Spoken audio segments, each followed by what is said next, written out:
Hey everyone, how's it going? It's just an animator guy, or you guys know me as Andrew, and today I wanted to talk to you guys about animation, specifically 2D and 3D animation and the fundamentals that go on behind them.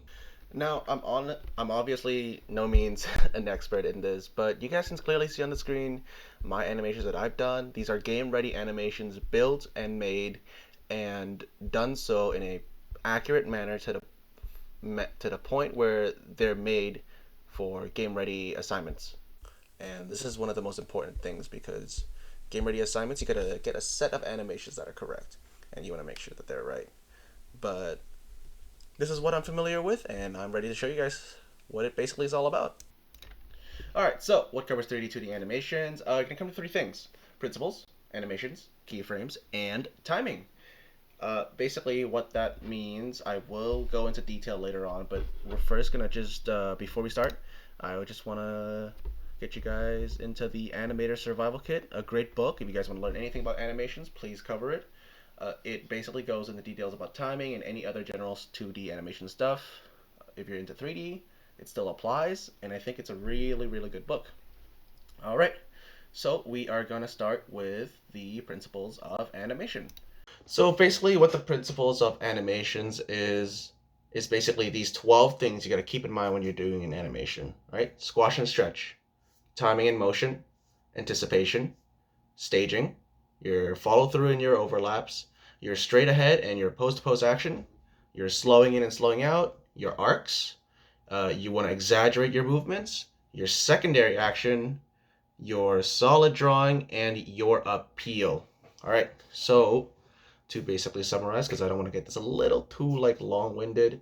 Squash and stretch, you're giving it the illusion of object having some weight to it, like something heavy, like for example a ball bouncing and being squished on the ground. Timing and motion, you're making when you draw fewer animations or you're animating fewer stuff, it makes the action faster, while more frames animated makes it slower. Anticipation is the action when you're getting ready to get ready for an action.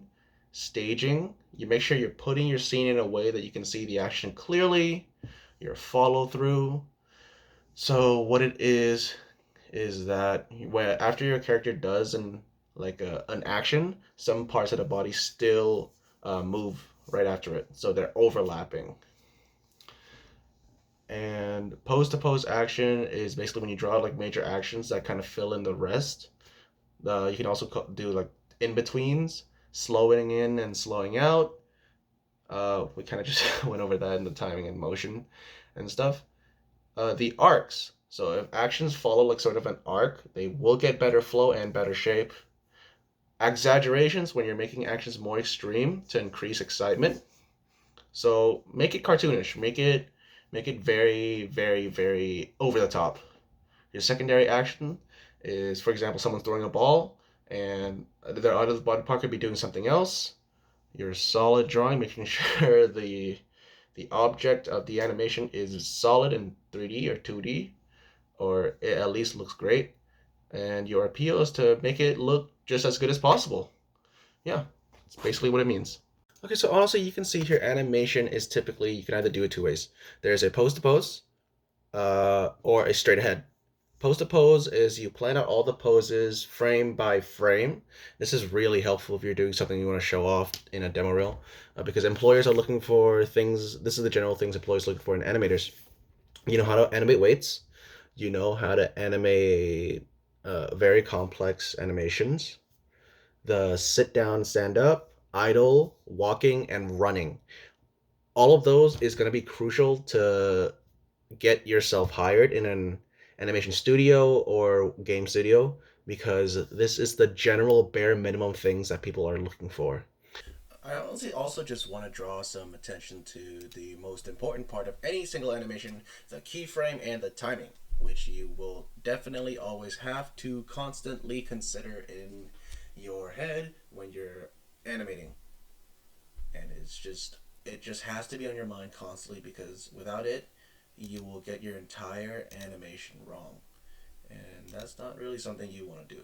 So There's also really one more thing that it would be really useful for you to remember, and it's something called onion skin. Onion skin is basically when it's basically in any of the animation softwares that you do. It's when you toggle it on and you do the next frame, you can see the frame that you did before as kind of like a faint outline. So you can kind of like place your animation frame on the on near it, and you can like kind of like see the drawing if you're doing 2D. Or this is only applies in 2D anyways, because 3Ds you already have keyframes. It basically what happens is if you turn it on in the 2D thing, you can see the animation frames that you've done before when you're doing your next animation frame, and when you do your next animation frame, you can kind of place it or do whatever you want with it near the one that you did before, so you can kind of like see where it is and you can animate accurately, so it's not like all over the place or you don't remember the shape or the drawing that you did. And it is extremely useful. I cannot recommend it enough. It's I would say it's secondarily useful next to like keyframing and timing. But yeah, it is a very, very useful tool, and you can use it in 2D and pixel art animation. And it's something to keep in mind. All right. So basically, now that we have gone over every single thing related to animation, honestly, I'd like to say that we basically covered everything. If you ever want to try animating some things, keep those fundamentals in mind, and you will be able to start animating on whichever software you want to use. As long as you keep those in mind, you will have an easier time compared to someone who's going in blind.